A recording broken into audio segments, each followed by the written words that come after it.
So I'll just say a little bit because it's so good about the Californian Ideology. The writers are Richard Barbrook and Andy Cameron. I've got a couple of quotes here. Their first graph ends with, "At such moments of profound social change, anyone who can offer a simple explanation of what is happening will be listened to with great interest. At this crucial juncture, a loose alliance of writers, hackers, capitalists, and artists from the West Coast of the United States have succeeded in defining a heterogeneous orthodoxy for the coming information age, the Californian Ideology." And then it's defined as, "This new faith has emerged from a bizarre fusion of the cultural bohemianism of San Francisco with the high-tech industries of Silicon Valley. Promoted in magazines, books, TV programs, websites, news groups, and net conferences, the Californian Ideology promiscuously combines the freewheeling spirit of the hippies and the entrepreneurial zeal of the yuppies." I think there's references in a couple of podcasts that I heard Barbrook on about Steve Jobs's tour through, India, seeking enlightenment and so on, and then winding up back in the Valley.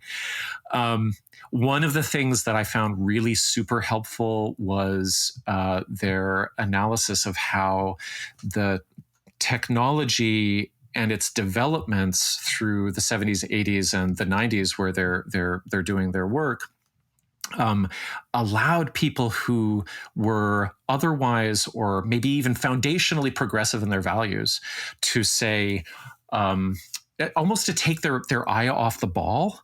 That for instance, they write, by championing this seemingly admirable ideal of technological freedom, these techno boosters are at the same time reproducing some of the most atavistic features of American society, especially those derived from the bitter legacy of slavery, because their utopian vision of California depends upon a willful blindness towards the other, much less positive features of life on the West Coast: racism, poverty, environmental degradation. Ironically, in the not too distant past, the intellectuals and artists of the Bay Area were passionately concerned about these issues. And then I think maybe the last thing that I wanted to point out is that I think in this amazing effort for 1995, which is kind of getting, recycled, as I understand it, every 5 years or so as people have some kind of crisis moment around the meaning of technology. And they say, like Barbrook in one interview, I heard him say that this was like just repudiated by most American technologists when it was printed, but then they were invited back at some point to some, conference in California where they were welcomed as sort of subtle prophets of the future. But one of the things that they really nail down is how the technology development also intersects with the emergence of more individualized labor and gig work economy. So they're talking about how there's a need with all technology sectors for creatives to emerge and do highly individualized work. So just quoting from the essay, they say, although companies in these sectors can mechanize and subcontract much of their labor needs, they remain dependent on key people who can research and create original products, from software programs and computer chips to books and TV programs.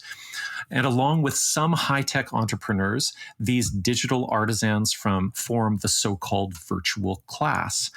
The techno-intelligentsia of cognitive scientists, engineers, computer scientists, video game developers, and all the other communications specialists. And unable to subject them to the discipline of the assembly line or replace them by machines, managers have organized skilled workers through fixed-term contracts. They become the labor aristocracy, or like the labor aristocracy of the last century.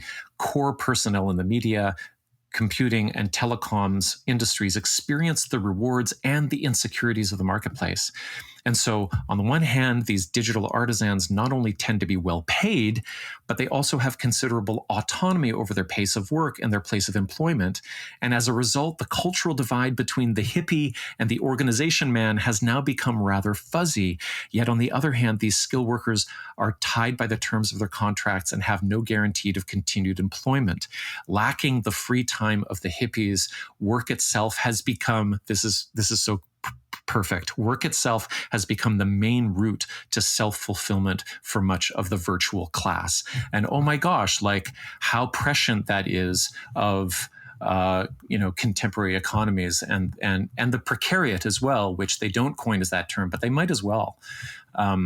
So anyway, we'll link to the essay, and we'll appreciate all of your listener feedback on whether or not you understand better and are ready to invest in Conspirituality Podcoin.